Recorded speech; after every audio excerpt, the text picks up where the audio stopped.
첫 번째 시그널픽에서는 신범철 세종연구소 수석연구위원 모시고 어제 중국에서 있었던 열병식 얘기를 한번 나눠보겠습니다. 어서 오세요. 예, 안녕하세요.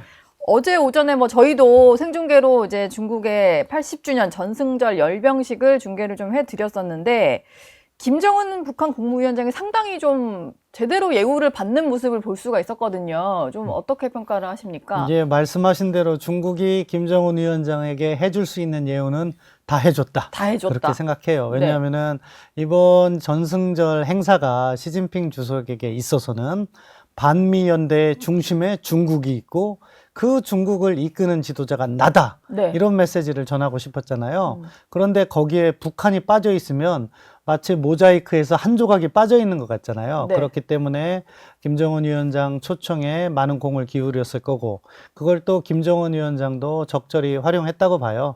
그렇기 때문에 이 과정에서 푸틴 대통령보다 더 예우는 할 수는 없었겠지만, 네. 푸틴 대통령 못지 않은 예우를 했고, 북러 정상회담은 여러 차례 있었기 때문에 모든 스포트라이트, 씬 스틸러라고 하잖아요. 그 역할을 김정은 위원장이 했다. 그러니까 시진핑 주석이나 김정은 위원장 모두 자기들이 원하는 바를 이루었다, 이렇게 봅니다.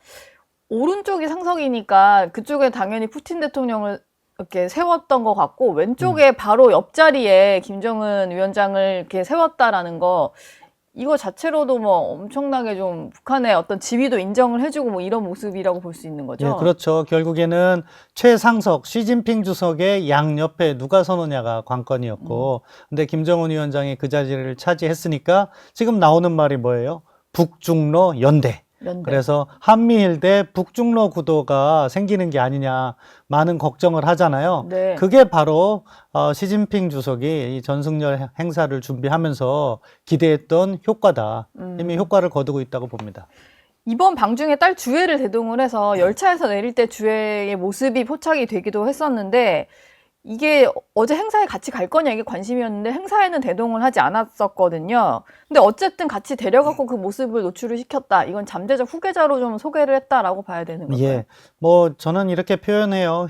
후계자 양성 수업을 하고 있다. 양성 수업을. 예, 왜냐하면은 후계자로 지명됐다는 표현을 하기 위해서는요, 공식 명칭이 필요해요. 네. 그러니까 김정은과 같은 경우에도 2010년에 대장 동지 칭호를 부여받았다 하거든요. 이 대장 동지라는 공식 명칭, 이게 후계자를 상징하는 직함이고 그것을 부여받아야 되는데, 아직 김주애는 나이가 어려서 그렇다고 보는데. 너무 어리죠. 우리 그렇죠. 나이로 초등학생이잖아요. 예, 초등학생. 근데 대장 동지 이렇게 할 수 없으니까 네. 아직 그런 칭호는 부여받지 못하고 있어요. 예. 그럼에도 불구하고 후계자로서 필요한 일들을 계속 가르치는 거죠. 그래서 미사일 발사 시험장에도 데리고 가고 군 행사에도 데리고 가고 또 이번에 정상회담과 같이 외교 행사에도 대동을 하고 이러면서 어떻게 하는 건지를 현장에서 가르치고 있다. 그렇기 네. 때문에 후계자로 키우고 있다 이런 표현은 이제는 더 이상 의문의 부호는 없도록 이렇게 네. 국제사회가 인식할 것 같습니다. 지금 북한 같은 경우는 3대 세습도까지도 문제였는데, 이렇게 되면 우리는 4대 세습까지도 할 국가다. 우리나라에서 국가로 인정도 하지 않지만 어쨌든 그거를 이렇게 알리는 거잖아요. 근데 그 어느 독재 국가라 할지언정 이렇게 세습을 계속 하는 나라가 흔치 않은데, 중국이나 이런 데서 보기에는 주회를 데리고 나타나서 이제 4대 세습을 좀 어느 정도 천명한 거? 이런 거에 대해서 좀 어떻게 생각을 할까요? 그러니까 중국이나 러시아나, 사실 러시아는 지금 사회주의라고도 하지 않지만 이 사회주의를 표방하는 국가들도 사회주의 총의제라는 게 있어요. 그것은 뭐냐면은 공산당이 집권을 계속하지만 그 공산당의 리더십은 민주적 절차에 의해서 선출해야 된다는 거예요. 네. 그런데 북한과 같은 경우에는 그런 과정이 생략되고 마치 왕조처럼 세습 정권을 유지하고 있으니까 중국 측에서도 불편한 목소리가 나왔던 적도 많아요. 다만 이제 중국 입장에서는 북한이라는 체제를 자기 편으로 끌어들여야 하는 과제가 있기 때문에 그것에 대한 불만은 표시 않고 현실을 인정한다. 외교적인 표현으로는 북한식 사회주의의 특성을 이해한다 이렇게 표현할 수는 있겠지만 아무튼 그것에 대해서 문제 제기는 하지 않는 것 같아요. 주회가 일단 동행하긴 했는데 어제 당연히 북러 정상회담 이런 데 배석할 만한 이제 나이대는 아니니까 앞으로 뭐 김정은이 중국에 남아서 여러 가지 일정이 더 있을 거잖아요. 동행하는 모습을 좀 노출을 시킬 걸로 전망하시나요? 네, 뭐 자연스럽게 노출이 되잖아요. 네. 김주애가 이번에 노출된 곳은 북경역에서 기차에 내릴 때 김정은 위원장의 뒤에 따라왔잖아요. 네. 당연히 그건 노출을 전제로 한 거고요. 음. 여러 가지 행사가 있을 테고 그때 모습이 포착될 거라고 봅니다. 다만 공식적인 정상회담에 대동할지는 아직도 의문이에요. 왜냐하면 2010년인가요? 김정일이 김정은의 아버지죠. 마지막으로 중국에 갔을 때 김정은을 데리고 갔었대요. 근데 공식 행사장에는 안 나타났어요. 비공개로. 정상회담 같은 때. 네. 예. 그러면서 사적인 장소에서 소개시켜주는 정도였을 텐데 뭐 그런 관행을 유지한다면은 아직 공식 정상회담에 참석하지는 않겠지만 여러 가지 과정 속에서 만찬이라든가 그런 네. 것을 통해서 이제 다음 세대의 힘을 소개시켜주는. 그래서 예전에 북중 관계가 한때 안 좋았다가 다시 복원됐을 때 북한에서는요 이런 표현을 사용했어요. 북중 관계는 대를 이어서 협력해 나가는 관계다. 대를 이어서. 네, 북한에 있어서는 1세, 2세, 3세, 4세 이렇게 네. 세습을 얘기하는 거고 중국은 전통적인 우호 협력 관계라고 얘기했어요. 그만큼 양측이 북한의 세습을 바라보는 다른 시각이 담겼다 그렇게 봅니다. 예. 이번에 그 김여정이 동행한 것은 어제 확인이 됐는데 부인이 리설주가 같이 간 것에 대해서는 아직 확인이 안 되고 있어요. 물론 포착되지도 않아서 아마 본인은 가지 않고 딸만 보낸 걸로 좀 추정이 되는데 그랬다면 만약에 특별한 이유가 있을까요? 본인이 계속 뒤로 빠지고 딸을 그러니까 앞으로 내세우는? 이 리설주의 입장에서는 자신보다 딸을 중요시 여기는 거죠. 퍼스트 레이디가 있고 퍼스트 도터가 있으면 퍼스트 레이디가 더 주목을 받을 수밖에 없잖아요. 네. 그러니까 자신이 한 발 물러나면서 김주애를 갖다가 지금 부각시키고 있다. 따라서 지금 김주애가 이렇게 후계자로서 인정받는 과정에는 그 뒤에 리설주가 자리 잡고 있다. 그렇게 생각합니다. 아직은 어리지만 저희 뭐 예전에 사극 같은 거 보면 내 아이를 왕으로 만들려는 뭐 이런 중년의 마음 사실 같은 거예요. 이 권력의 메커니즘은 이게 어차피 북한 국민들이 선택하는 게 아니니까 조선시대와 더 가깝다고 봐요. 그렇기 때문에 네. 권력 작용에서 누가 최고 지도자의 마음을 얻을 것인가. 그러니까 그 과정에서는 치열한 암투가 사실 있었어요. 김정일도 장남이라고 무조건 된 게 아니고요. 처음에는 자신의 삼촌, 그러니까 김일성의 동생인 김영주와 상당한 경쟁을 했던 거고요. 네. 김영주를 물리친 다음에는 자신의 배다른 동생 김평일과의 권력 투쟁도 있었어요. 김정은 역시 마찬가지죠. 원래 적장자라고 할 수 있는 김정남을 김정남. 어떻게 보면은 모함이죠. 그 일본 디즈니랜드에 가는 것이 정보가 유출돼서 그때부터 눈밖에 났다고 하니까 그런 식의 보이지 않는 권력 투쟁이 있다. 그렇기 때문에 김주애가 지금은 후계자로서 잘 양성되고 있지만 영원한 것이냐 모르는 거죠. 그쵸. 뭐 사실 고모인 김여정도 아직 건재하고 다 젊으니까 그렇죠. 나이가 북한의 어떤 수행단 모습이 좀 포착이 된 게 공개가 되기는 했는데 확인된 바로는 아직까지 군 측 인사, 군 고위 인사는 명단에 없는 것으로 좀 보이는데요. 열병식 행사고 뭐 앞으로 북러회담, 뭐 북중회담도 곧 있을 걸로 보이는데 군 인사가 빠진 것은 어떻게 해석을 해야 될까요? 예, 뭐 두 가지 측면이 있다고 봅니다. 사실은 갔는데 아직도 포착이 안 됐을 수도 있고요. 네. 다른 하나는 북한 입장에서는 러시아하고 군사협력을 강화하고 있잖아요. 네. 그러니까 아직은 뭐 중국하고 군사협력까지는 희망하는 게 아니다.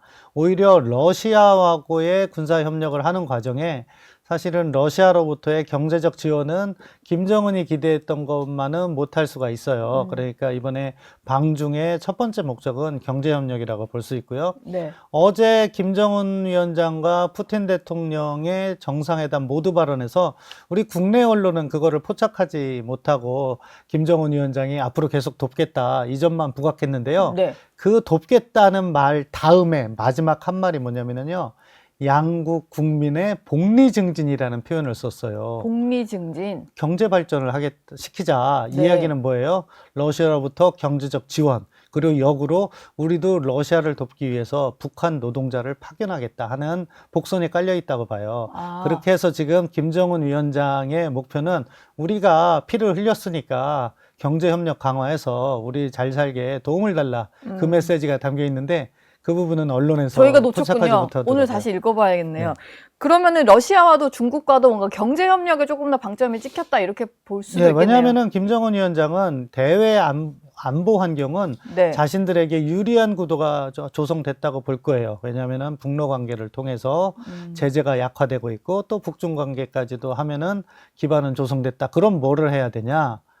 경제 발전을 시켜야죠. 네. 사실은 이제 내년이면은 북한에 새로운 당대회가 있을 거예요. 2021년 당대회 때 핵 이야기를 많이 했지만 경제 발전 시키겠다고도 약속을 했거든요. 그런데 경제가 여전히 어렵잖아요. 북한도 사실은 뭐 북러 협력 이후에 뭐 위기는 넘겼다고 하지만 사실 쌀값이라든가 이런 걸 보면 경제가 여전히 불안한 상황이에요. 네. 그렇기 때문에 김정은 위원장의 행보는 경제 행보다 이렇게 볼 수가 있고, 그래서 저는 트럼프 대통령과의 정상회담에 김정은 위원장도 열린 자세로 접근할 거라고 봐요. 어제 열병식 참관을 하려고 북중러 삼국 정상이 태남원 이제 막루에 올랐고 그 자리에는 우리 우원식 국회의장도 물론 앉아 있었는데 한 샷에 잡히기는 좀 먼 거리였고요. 일단 이제 국회의장실에서는 열병식 참석을 뭐 하러 가면서 김 위원장과 악수는 나눴다. 짧게 뭐 7년 전에 만났습니다 했더니 네라는 답을 했다. 요 정도로 공개를 했는데 의미 있는 만남이라고 보기는 좀 어렵겠죠? 어렵죠. 그리고 김정은 위원장이 별다른 설명 없이 내라고 한 거는 사실상 말을 자른 거잖아요. 네. 그건 지금 북한의 인식이 그대로 담겨 있다고 봐요.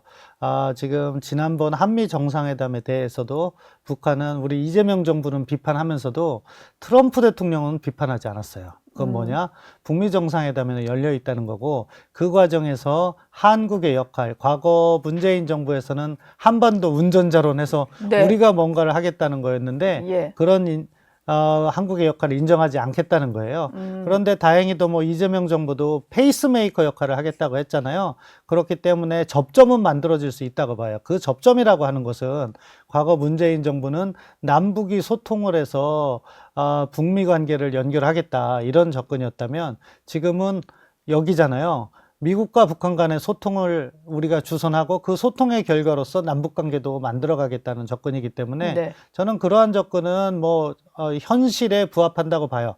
다만 우리가 이때 조심해야 될 것은 북한의 입장이 있는데 우리가 무언가를 해보겠다고 쉽게 얘기하면 페이스메이커인데 오버페이스를 하는 거죠. 속도를 너무 내는 거죠. 좀 나대는 거. 그렇죠. 예. 그렇게 되면 어떻게 돼요? 페이스메이커로 실패하게 되는 거예요. 네. 그러니까 그런 점을 우리가 유의해서 이번에 우원식 의장 제대로 된 의전 못 받았고 북한으로부터도 사실은 차가운 대우를 받았다고 볼 수 있는데 네. 그렇다고 해서 좌절할 필요는 없다. 그게 우리의 역할이고 결국에 새로운 대화가 이어지면 우리도 북한을 만날 수 있는데 저는 이 과정에서 중요한 게 반드시 있어야 된다. 그 중요한 것은 북한 비핵화가요. 단기적으로는 어렵다 하더라도 우리가 그 목표를 절대 포기해서는 안 된다. 그래서 한반도 비핵화라는 개념을 갖는다 하더라도 계속해서 이 부분을 우리가 유지해 나가고 가야지. 북한 입장에서는요. 미국을 만나는 이유가 이제는 단순해요. 경제 기반은 중국과 러시아부터 확보했기 때문에 미국을 만나서는 핵 군축이라든가 자신들의 핵 보유를 인정받거나 네. 그거를 하기 위해서 또 제재를 해제받기 위한 그런 행보로 나갈 것이 너무나도 명확하거든요. 그거를 우리가 알면서 조심하고 접근하는 게 필요하지. 네. 대화를 위한 대화를 하겠다 하면은 자칫 새로운 대화의 분위기가 조성된다 하더라도 그것이 북한 핵을 인정하는 대화가 될 수 있기 때문에 조심해야 된다는 거죠. 근데 지금 트럼프 대통령의 메시지가 나오는 걸 보면 그냥 사실상 북한 핵을 어느 정도 인정을 하고 가겠다라는 취지로 해석되는 말도 있었던 것 같은데요. 거기에 우리가 좀 끌려가지 않으려면 그럼 어떻게 해야 됩니까? 트럼프 대통령의 메시지는 두 가지예요. 예. 그러니까 북한은 누클리어 파워다 이렇게 하면서 핵을 갖고 있는 사실을 인정하는 거죠. 네. 근데 그것이 북한의 핵을 인정하겠다는 게 아니라요. 그러한 현상을 우리가 인식하고 위기 관리를 하겠다는 거예요. 북한이 누클리어 파워라고 얘기한 다음에 항상 뭐라고 얘기하냐면 네. 나는 김정은과 관계가 좋다. 그렇기 때문에 한반도 상황이 안정적이다. 그것은 예. 위기 관리 차원이고요. 이번에 한미 정상회담에서도 트럼프 대통령은 디누클리어라이제이션, 비핵화란 말을 썼어요. 그리고 미일 정상회담이나 여러 계기에 북한 비핵화라는 표현도 했고, 미국 국무부는 한반도 비핵화가 아니라 북한 비핵화란 말을 사용하고 있습니다. 그러니까 트럼프 대통령도 비핵화는 시켜야겠다는 생각을 하고 있는 것 그 같고, 인식은 기본적으로 그냥 변하지 않게 갖고 그렇죠. 있는 거고요. 다만 현재 한반도 상황을 안정시켜야 되기 때문에 그 부분을 강조하지 않고 있는 거라고 봐요. 어제 푸틴 대통령 같은 경우는 그 우원식 국회의장을 리셉션 현장에서 만나서 뭐 김정은에게 전해줄 말이 있냐 뭐 이렇게 좀 메신저를 자처를 했었거든요. 굳이 이런 말을 우리 국회의장에게 한 이유는 뭐가 있을까요? 러시아는 자신들의 영향력을 확대하고 싶어 하죠. 예. 지금 우리 한러 관계가 안 좋잖아요. 우크라이나 전쟁 때문에. 네. 그러니까 러시아로서는 한국의 도움이 필요한 부분이 있고, 그러니까 한반도 문제에 자신이 역할을 하겠다. 푸틴 대통령의 오지랖을 보였다. 그렇게 네. 생각하는데요. 예. 아무튼 뭐 나쁘지 않다고 생각해요. 다만 아까 제가 속도 조절 말씀드렸잖아요. 지금 러시아는 우크라이나 전쟁을 일으킨 당사자고, 그렇기 때문에 서방 세계로부터 상당히 비난의 대상이 되고 있기 때문에 네. 저는 이 과정에서 우리가 러시아를 통해서 뭘 해보겠다 하는 생각은 약간 속도 측면에서 뒤로 미뤄야 된다고 생각해요. 지금 상황은 한미 공조 하에서 풀어간다는 입장을 일관되게 견지하는 것이 우리 한반도의 상황에 더 적합하다, 그렇게 네. 생각합니다. 오늘 또 뒤늦게 알려지면서 좀 화제가 되고 있는 게 있는데, 어제 시진핑 주석과 푸틴 대통령이 행사장에서 나란히 걸어가면서 둘이 뭐 어떤 대화 나눴는지가 이제 한 마이크에 좀 포착이 됐는데요. 푸틴 대통령이 뭐 인간의 장기는 계속 이식이 될 수 있고 불멸에 이를 수 있다. 그리고 시 주석은 사람이 150세까지 살 수 있을 것으로 예측한다. 뭔가 장수에 관한 얘기를 둘이 나눴어요. 굳이 이 중요한 행사장 가면서 이게 이슈가 된 이유가 뭐가 있을까요? 그만큼 건강 이슈가 건강에 있나? 대해서 관심이 많은 거죠. 네. 두 분 다 70대잖아요. 52년생, 53년생이니까.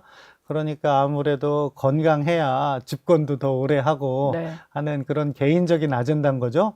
그게 그분들의 진솔한 마음이라고 생각해요. 그러니까 한편에서는 당신도 건강하고 나도 건강해서 오래오래 같이 하자. 불멸의 어떤 예. 150세까지 예. 한번 집권해보자 이런 걸까요?